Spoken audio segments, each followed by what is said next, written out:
घिर चुकी है। उस पाखंड अधर्म को नष्ट करने के लिए सिद्धार्थ गौतम ने मन में यह संकल्प किया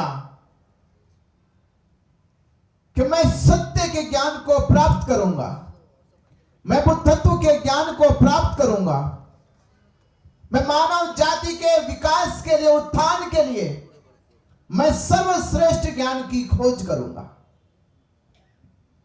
सिद्धार्थ ने अपने राजपाट की कोई परवाह ना की, परिवार की कोई परवाह ना की, सब सुख सुविधाएं छोड़ दी। आज जिन सुख सुविधाओं के पीछे हम भागते हैं, जिनकी प्राप्ति के लिए मन ललायित रहता है, भाई से भाई लड़ जाता है कि संपदा का कुछ हिस्सा ज्यादा मुझे मिल जाए, दोस्तों से दुश्मनी हो जाती है, पड़ोसियों से बैर हो जाता है उस धन संपदा के लिए। उसी विराट धन संपदा को सिद्धार्थ ने त्याग दिया और छोड़ दिया। इस मानव जाति के कल्याण और उत्थान के लिए, इस मानव जाति को एक सर्वश्रेष्ठ धर्म का मार्ग मिले, उसकी खोज के लिए। और 6 साल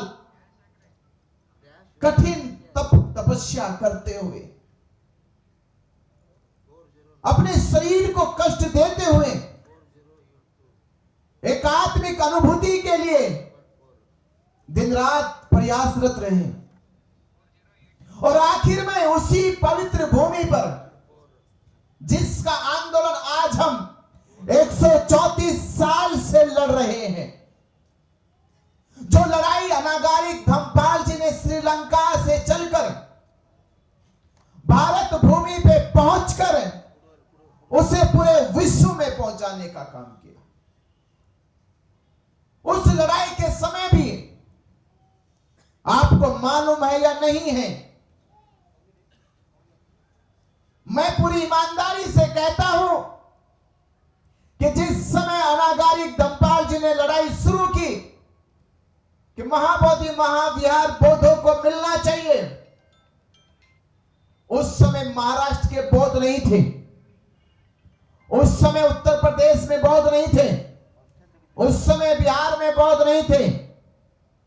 पर उस समय बिहार में बौद्ध नहीं थे, महाराष्ट्र में नहीं थे, यूपी में नहीं थे, पर पश्चिम बंगाल, उड़ीसा और कर्नाटक में बौद्ध थे। तो आज ये कर्नाटक की धरती, उस समय भी कर्नाटक में बौद्ध थे, क्योंकि ये कर्नाटक की धरती सम्राट अशोक के धार्मिक बीज बोए गई का परिणाम है। उस समय भी कर्नाटक के सैकड़ों उपासकों ने अनागारिक धम्मपाल का साथ दिया, उड़ीसा के सैकड़ों उपासकों ने साथ दिया, बंगाल के उपासकों ने साथ दिया। आज फिर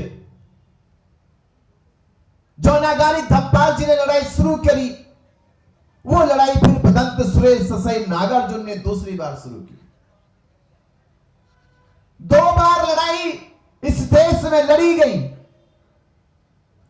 1891 में से शुरू हुई और आज 2025 में तीसरी बार ये लड़ाई फिर भारत के लोगों के सामने खड़ी हो गई कि कब तक हम इंतजार करते रहेंगे, कब तक हम अपने आप को ऐसे ही बिना विरासत संस्कृति के अछूता बनाए रखेंगे।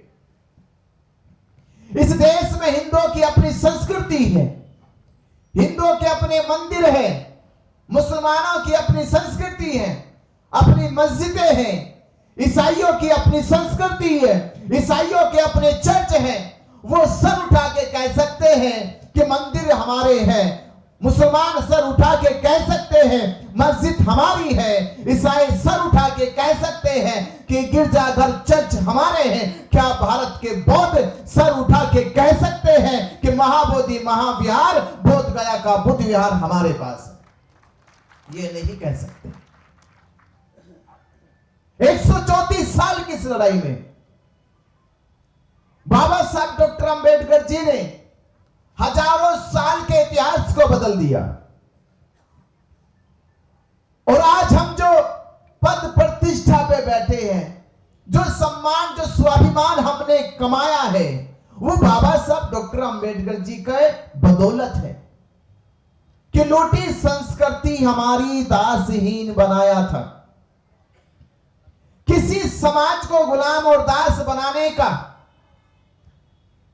सबसे बड़ा काम होता है उसकी धार्मिक संस्कृति को छीन लेना या उसको दफन कर देना, उसके इतिहास को मिटा देना, उसकी मूलभूत पहचान को उससे छीनकर उसका अस्तित्व मिटा देना।